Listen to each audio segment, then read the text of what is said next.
నమస్తే, welcome to headline story.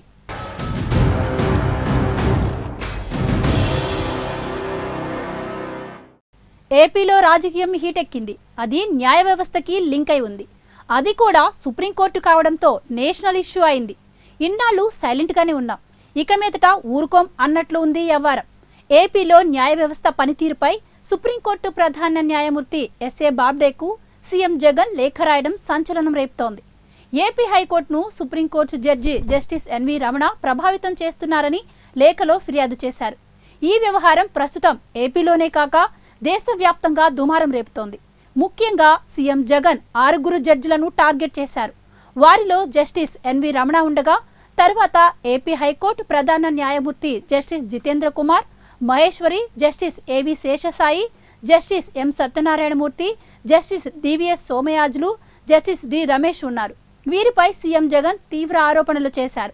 దీనిపై social మీడియాలో పెద్ద ఎత్తున చర్చ నడుస్తోంది. ఇంతకు నిజంగానే న్యాయ వ్యవస్థ జగన్ సర్కార్కు బ్రేకులు వేస్తోందా? వైసీపీ ఆరోపిస్తున్నట్లుగా దాని వెనుక ప్రతిపక్ష నేత చంద్రబాబు ఉన్నారా? ఇంకోవైపు మంత్రులెందుకు న్యాయ వ్యవస్థ మీద నోరు పారేసుకుంటున్నారు? స్పీకర్ సైతం తన స్థాయికి మించిన వ్యాఖ్యలు న్యాయ వ్యవస్థపై ఎందుకు చేస్తున్నారు? తదితర విషయాలపై prime 9 special headline story.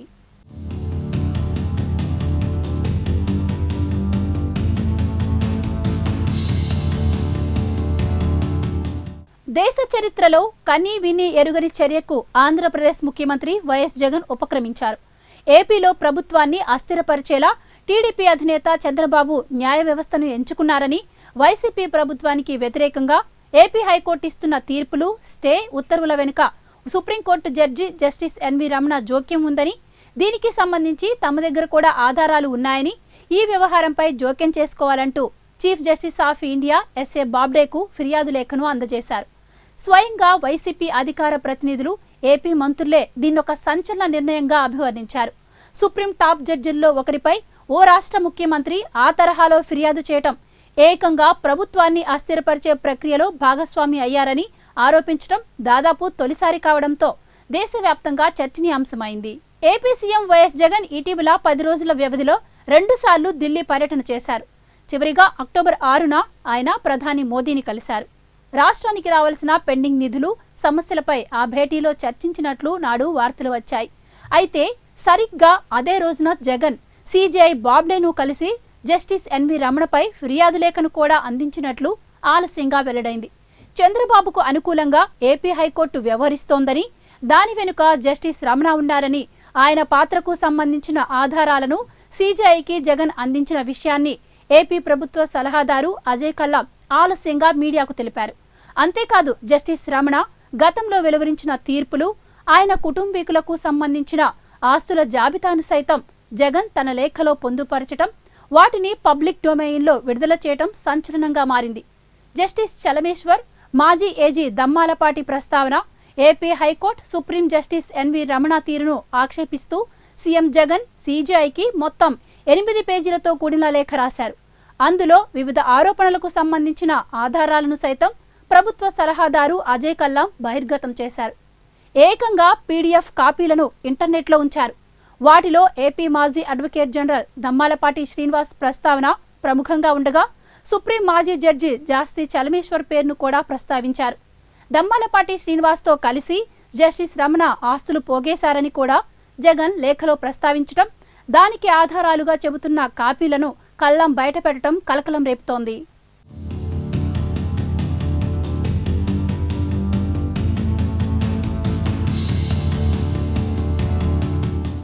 Ajay Kallam బహిర్గతం చేసిన ఆధారాల్లో జస్టిస్ రమణకు సంబంధించి కీలక ఆరోపణల్లో ప్రస్తుతం ఏపీ హైకోర్టులో జడ్జిలుగా ఉన్నవారి నియామకాలు, గతంలో దమ్మాలపాటికి అనుకూలంగా వెలువడిన ఉత్తర్వులను ప్రముఖంగా పేర్కొన్నారు. గతంలో జస్టిస్ రమణ హైకోర్టు జడ్జిగా ఉన్నప్పుడు న్యాయవాదిగా ఉన్న దమ్మాలపాటి శ్రీనివాస్కు అనుకూలంగా పలు ఉత్తర్వులు ఇచ్చారని, అదే సమయంలో చంద్రబాబుతో జస్టిస్ రమణ దగ్గరి సంబంధాలు నెరిపారని, గతంలో ఓ 5 జడ్జిల నియామకానికి సంబంధించి కొలీజియం సభ్యుడిగా జస్టిస్ రమణ వ్యక్తం చేసిన అభిప్రాయం, అప్పటి సీఎం చంద్రబాబు అభిప్రాయం అచ్చుగుద్దినట్టు ఒకటేనని, ఈ విషయాన్ని అప్పట్లో కొలీజియం సభ్యుడిగా ఉన్న జస్టిస్ జాస్తి చలమేశ్వర్ స్వయంగా చెప్పారని కూడా సీఎం జగన్ లేఖలో పేర్కొన్నారు. దమ్మాలపాటి వాదించిన కేసుల్లో జస్టిస్ రమణ ఇచ్చిన పలు ఉత్తర్వుల వివరాలను సైతం అజయ్ కల్లం బహిర్గతం చేశారు. అంతేకాదు అమరావతి భూకుంభకోణంలో దమ్మాలపాటి జస్టిస్ రమణ కుటుంబీకుల పాత్రకు సంబంధించి సిఐడి దాఖలు చేసిన ఫిర్యాదుపై ఏపీ హైకోర్టు ఉత్తర్వులు ఇవ్వడాన్ని కూడా జగన్ తన లేఖలో ప్రముఖంగా ప్రస్తావించారు. ప్రస్తుతం సుప్రీం జస్టిస్ రమణ ఢిల్లీలో ఉంటూ ఏపీ హైకోర్టును పరోక్షంగా కమాండ్ చేస్తున్నారనే అసాధారణ ఆరోపణలను సైతం సీఎం జగన్ తన లేఖలో రాశారు. అందులో భాగంగానే టీడీపీ అధినేత చంద్రబాబు ఆయన పార్టీ ప్రయోజనాలను నెరవేర్చడమే లక్ష్యంగా ఏపీ ప్రభుత్వం తీసుకుంటున్న నిర్ణయాలకు వ్యతిరేకంగా హైకోర్టు ఉత్తర్వులు ఇస్తోందని పేర్కొన్నారు. కాగా సీజీఐకి సీఎం లేఖ రాసినట్లు అజయ్ కల్లం మీడియాకు వెల్లడించిన మరుక్షణం నుంచే వైసీపీ కీలక నేతలు, మంత్రులు జస్టిస్ రమణ పేరును ప్రస్తావిస్తూ బహిరంగ కామెంట్లు చేస్తున్నారు. ఏపీ ప్రభుత్వం జస్టిస్ రమణపై ఫిర్యాదు చేయడం సరైందేనని, ఈ విషయంలో ఎంతవరకైనా వెళతామని చెబుతున్నారు. టీడీపీకి బలమైన జ్యుడిషియల్ లాబీ ఉందంటూ తరచూ వ్యక్తమయ్యే ఆరోపణల నేపథ్యంలో జగన్ తాజా నిర్ణయం చంద్రబాబు ఆయువు పట్టుపై దాడిగానే భావించాల్సి ఉంటుందని విశ్లేషకులు అంటున్నారు.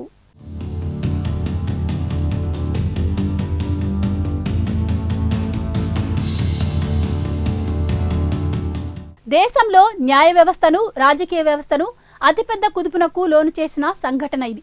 అత్యంత దుర్భేద్యమైన న్యాయ వ్యవస్థ మీద నోరు విప్పటానికి తలపండిన రాజకీయవేత్తలు సైతం భయపడతారు. రాజకీయ రంగంలో చేరే వారికి విద్యార్హతలు అవసరం లేదు. 5వ తరగతి తప్పినవాడు కూడా ముఖ్యమంత్రి, ప్రధానమంత్రి, రాష్ట్రపతి సైతం అయిపోగల స్వేచ్ఛ మన రాజ్యాంగం కల్పించింది. కానీ న్యాయమూర్తి కావాలంటే న్యాయశాస్త్రాన్ని మధించాలి. న్యాయవాదిగా 10 ఏళ్ల పాటు ప్రాక్టీస్ చేయాలి. కేసుల్లో విజయం సాధించాలి. ఇంకా అనేక అర్హతలు ఉంటాయి. అందుకే న్యాయమూర్తులు చాలా సున్నితంగా ఉంటారు. వారిని నిందలతో బాధిస్తే ఆ ప్రభావం వారి వృత్తి మీద పడుతుందనే ఉద్దేశంతో రాజ్యాంగపరంగా న్యాయమూర్తులకు రక్షణ కల్పించారు. వారిని విమర్శిస్తే కంటెంప్ట్ ఆఫ్ కోర్టు కింద కేసు పెట్టి శిక్షించే అధికారం న్యాయస్థానాలకు ఉంటుంది. అందుకే వారి తీర్పులు నచ్చినా నచ్చకపోయినా వారిని విమర్శించడానికి ఎవ్వరూ సాహసించరు. అలాంటి మన దేశంలో ఏకంగా న్యాయ వ్యవస్థపైనే రణభేరి మోగించారు ఏపీ సీఎం జగన్. ఈ పరిణామాలతో మౌనం వహించి లాభం లేదని, తాడో పేడో తేల్చుకోవాలని సిద్ధమైనట్లు తేటతెల్లమవుతోంది. న్యాయమూర్తుల పేర్లు ప్రస్తావిస్తూ ఒక్కొక్కరు ఎన్నెన్ని అక్రమాలకు పాల్పడ్డారో, ఎవరెవరితో సంబంధాలు ఉన్నాయో, ఎవరెవరికి మేలు కలిగే విధంగా తీర్పులు ఇస్తున్నారో అన్నీ సుప్రీంకోర్టు ప్రధాన న్యాయమూర్తికి సమర్పించారంటే జగన్ ఎలాంటి పరిణామాలనైనా ఎదుర్కోవడానికి సిద్ధపడ్డారనేది స్పష్టమవుతోంది. హైకోర్టు న్యాయమూర్తుల మీద ఆరోపణలు చేయటం ఒకెత్తైతే, మరో 6 మాసాల్లో భారత ప్రధాన న్యాయమూర్తి కాబోతున్న జస్టిస్ ఎన్వి రమణపై నేరుగా పేరు పెట్టి మరీ ఆరోపణాస్త్రాలు సంధించారంటే అన్నిటికీ తెగించినట్లు స్పష్టమవుతుంది. అందులోనూ తన మీద అక్రమార్జన కేసులు ఉన్నాయి. వాటి విచారణలో భాగంగా కొన్నాళ్లు రిమాండ్ ఖైదీగా గడపాల్సి వచ్చింది. వాటి మీద విచారణ జరగబోతుంది. అయినప్పటికీ న్యాయమూర్తులపై జగన్ ఎదురు తిరిగాడంటే ఏంటో అర్థం కావటం లేదు. ఒక ముఖ్యమంత్రి స్థాయిలో ఉన్న వ్యక్తి న్యాయమూర్తుల పట్ల చేసిన ఆరోపణలను ఆధారాలతో చీఫ్ జస్టిస్కు సమర్పించడంతో చర్యలు తీసుకోకుండా ఉండటం సాధ్యం కాదేమో. జగన్ ఇంతటితో ఆగకపోవచ్చు. సుప్రీంకోర్టు చర్యలు సంతృప్తికరంగా లేకపోతే ప్రధానమంత్రి, రాష్ట్రపతిని సైతం కలిసి మళ్లీ వినతి పత్రాలు ఇచ్చే అవకాశమూ ఉంది. ఈ పరిణామాలన్నీ రమణ చీఫ్ జస్టిస్ నియామకానికి అడ్డంకులుగా మారే అవకాశమూ ఉందని విశ్లేషకులు వ్యాఖ్యానిస్తున్నారు. ఇక ఈ విషయానికి సంబంధించి వైసీపీ నేతలు ఏమంటున్నారో ఇప్పుడు ఒకసారి చూద్దాం. సుప్రీంకోర్టు మీద, హైకోర్టు మీద మేమేమి చాలా తప్పు. హైకోర్టు పట్ల కానీ, సుప్రీంకోర్టు పట్ల కానీ, నాకు కానీ, మా ముఖ్యమంత్రి కానీ, మా ప్రభుత్వానికి కానీ అనలేని గౌరవం ఉంది. ఇది అండర్లైన్. రాజ్యాంగాన్ని గౌరవించే వాళ్ళం మేము ప్రథమం. మాకు రాజ్యాంగం పట్ల పూర్తిగా విశ్వాసం ఉంది. ఇది 2. 3, ఇప్పటికే మా ముఖ్యమంత్రి గారు ప్రభుత్వం తరపున అన్నిటినీ కూడా లేఖ రూపంలో సుప్రీంకోర్టుకు వచ్చి ప్రధాన న్యాయమూర్తికి లేఖ రూపంలో పంపించడం జరిగింది. అందులో విషయాలన్నింటినీ కూడా పొందుపరచడం జరిగింది. కాబట్టి వాటి మీద ఇప్పుడు మీరు అడిగిన దానికి దాంట్లో లోతుగా నేను పోలేను. దీని మీద స్పందించవలసింది దేశంలో రాజ్యాంగం పట్ల గౌరవం ఉన్న వ్యక్తులు, రాజ్యాంగ పరిరక్షణ పరిరక్షిద్దాం అనుకుంటున్న పెద్దలు మేధావులు సుప్రీంకోర్టు దీని మీద స్పందించాలి తప్ప మేము స్పందించడానికి ఏం లేదు.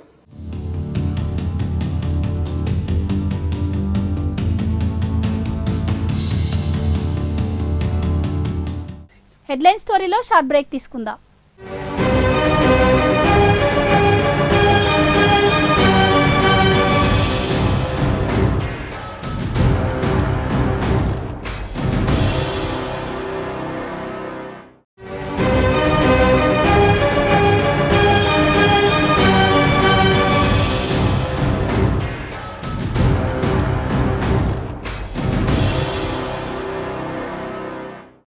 Welcome back.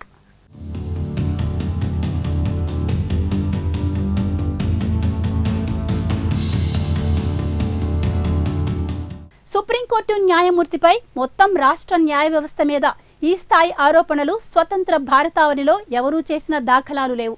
ఇది నిజంగా సాహసమే. ఈ ఆరోపణలు కేవలం కాకిలెక్కలు, బూటకపు సాక్ష్యాలతో కూడుకొని ఉంటే జగన్ పదవికే ముప్పు వస్తుంది. లేదంటే సుప్రీంకోర్టు న్యాయమూర్తి రమణ పదవికి ముప్పు వచ్చే అవకాశం ఉంది. అసలు భారత న్యాయ వ్యవస్థ అనేక అవస్థలు పడుతోంది. పేదవాడికి న్యాయం జరిగినా జరగకపోయినా పెద్దవాడు న్యాయాన్ని హైజాక్ చేస్తున్నాడు అన్నది ప్రధాన ఆరోపణ. అందుకే న్యాయ వ్యవస్థ ఎన్నోసార్లు విమర్శలకు గురవుతుంది. అంత మాత్రాన అంతా చెడ్డగా ఉందని అనడం భావ్యం కాదు. ఎన్నోసార్లు శాసన వ్యవస్థ, కార్యనిర్వాహక వ్యవస్థ తమ అధికారాలను దుర్వినియోగం చేసినప్పుడు వాటిని దారిలో పెట్టిన సంఘటనలు ఉన్నాయి. అదే సమయంలో న్యాయం సరైన సమయంలో అందుబాటులో లేక అన్యాయానికి గురైన సంఘటనలు ఉన్నాయి. న్యాయం జరగదు అనుకున్నప్పుడు పెద్దవాళ్లు ఏదో విధంగా సంవత్సరాల తడబడి న్యాయాన్ని వాయిదా వేయించుకోగలడం సర్వసాధారణమైపోయిందనే విమర్శలను సైతం న్యాయ వ్యవస్థ మూటగట్టుకుంటుంది. ఇటీవలి సుప్రీంకోర్టు ఓ సంవత్సరం లోపల ప్రజాప్రతినిధుల నేర విచారణ పూర్తి చేయాలని ఆదేశించింది. ఇది సముద్రం మీద నీటిబొట్టు లాంటిదే. ఎందుకంటే ఒక్క ప్రజాప్రతినిధులే కాదు, ఎంతో మంది ఆర్థిక నేరస్తులు, హత్యారోపణలు లాంటి తీవ్ర నేరారోపణలు ఎదుర్కొంటున్న వారు ఎంతో మంది ఇప్పటికీ న్యాయాన్ని వాయిదా వేయించుకోగలుగుతున్నారు. మరి ఈ కేసులన్నింటి మాటేంటి? వీటికి పరిష్కారం ఎక్కడ? చివరకు ప్రజాప్రతినిధుల విషయంలో కూడా ఇంతకు ముందు ఎప్పుడో ఈ సంగతి సుప్రీంకోర్టు ప్రస్తావించింది. అయినా ఇన్నాళ్లు ఈ విషయం ఎందుకు మరుగున పడింది? ఇలా చెప్పుకుంటూ పోతే ఇది ఓ అంతులేని కథ అవుతుంది.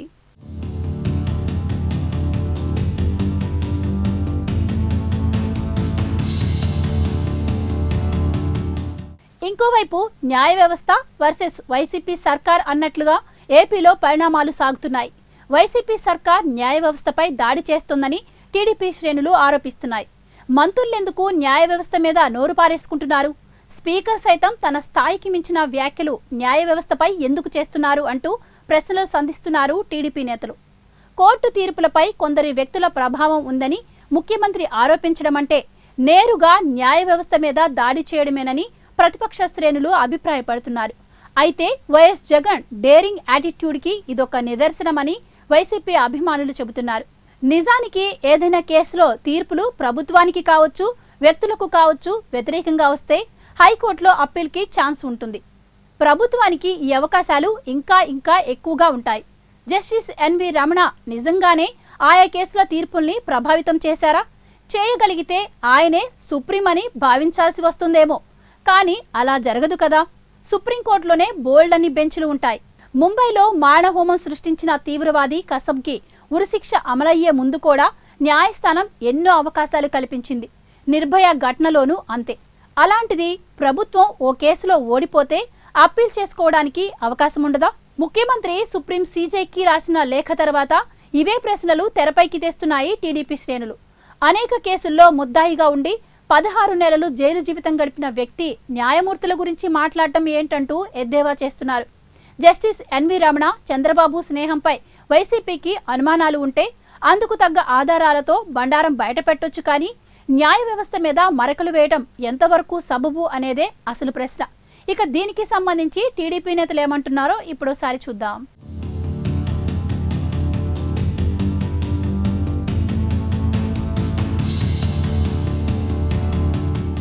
వైసీపీ ప్రభుత్వం వచ్చిన తర్వాత 2000 నిర్ణయాలు తీసుకుంటే కోర్టులు అడ్డుకుంది 100 నిర్ణయాలు మాత్రమే. అవి చట్టవిరుద్ధం, న్యాయ విరుద్ధం, రాజ్యాంగానికి వ్యతిరేకం కాబట్టి అడ్డుకున్నారని టీడీపీ నేతలు చెబుతున్నారు. హైకోర్టుతో పాటుగా సుప్రీంకోర్టు కూడా ఈ నిర్ణయాలు కొట్టేసింది. అంటే 2000 నిర్ణయాలు ఈ ప్రభుత్వం తీసుకుంటే 1900 నిర్ణయాలకు కోర్టు అడ్డుకోలేదు. కానీ కోర్టులపై ప్రతిపక్షాలపై ఎందుకు ఈ దాడి అంటూ టీడీపీ ప్రశ్నిస్తోంది. సాధారణంగా సుప్రీంకోర్టు చీఫ్ జస్టిస్తో పాటు ఇతర న్యాయమూర్తుల విషయంలోనూ ఆరోపణలు రావడం ఈ మధ్య కాలంలో సర్వసాధారణంగా మారుతుంది. పలు సందర్భాల్లో వీటిపై సుప్రీంకోర్టే విచారణ జరిపి తీర్పులు కూడా ఇచ్చింది. అయితే ఆరోపణలపై ఓ ముఖ్యమంత్రి నేరుగా చీఫ్ జస్టిస్కు లేఖ రాయడాన్ని బట్టి చూస్తే ఇదంతా వ్యూహాత్మక పోరుగానే అర్థమవుతోంది. అది కాబోయే చీఫ్ జస్టిస్గా పరిగణిస్తున్న జస్టిస్ ఎన్వి రమణపై సీఎం జగన్ ప్రధాన న్యాయమూర్తికి రాసిన లేఖ ఒత్తిడి పెంచేందుకేనా అన్నది నిర్ధారణ కావాల్సి ఉంది. ముఖ్యంగా ప్రధాని మోడీతో భేటీ తర్వాత చీఫ్ జస్టిస్కు జగన్ లేఖ రాయడంతో ఈ వ్యవహారాన్ని ఆయనకు ముందే చెప్పి ఉంటారన్న ప్రచారం కూడా సాగుతోంది. అక్కడితో ఆగకుండా ఈ లేఖలోని అంశాలను ఏపీ ప్రభుత్వం బహిర్గతం చేయడాన్ని బట్టి చూస్తే ప్రజల్లోనూ దీనిపై విస్తృతంగా చర్చ జరగాలని కోరుకుంటున్నట్లు తెలుస్తోంది. ఇక ఈ వ్యవహారం చీఫ్ జస్టిస్ బాబ్డేకు ఇప్పుడు అగ్ని పరీక్షగా మారబోతోంది. కాబోయే చీఫ్ జస్టిస్ పై ఓ ముఖ్యమంత్రి ఆరోపణలను దృష్టిలో పెట్టుకుని ప్రస్తుత చీఫ్ జస్టిస్ చర్యలు తీసుకుంటారా లేక మౌనంగా ఉండిపోతారా అన్నది ఇప్పుడు దేశవ్యాప్తంగా ఉత్కంఠ రేపుతోంది. గతంలో సుప్రీంకోర్టు జడ్జిలుగా ఉన్న వారిపై, మాజీ జడ్జిలపై పలు ఆరోపణలు వచ్చినప్పుడు సుప్రీంకోర్టు విచారణ జరిపి తీర్పులిచ్చింది. అంతెందుకు ప్రస్తుత చీఫ్ జస్టిస్ బాబ్డేపై సామాజిక కార్యకర్త లాయర్ ప్రశాంత్ భూషణ్ వేసిన కేసును కూడా సుప్రీం ధర్మాసనం విచారించి రూపాయి ఫైన్ కూడా విధించింది. ఇప్పుడు జస్టిస్ ఎన్వి రమణ వ్యవహారంలో సుప్రీం ఏం చర్యలు తీసుకోనుందనే అంశం కూడా తీవ్ర ఉత్కంఠ రేపుతోంది.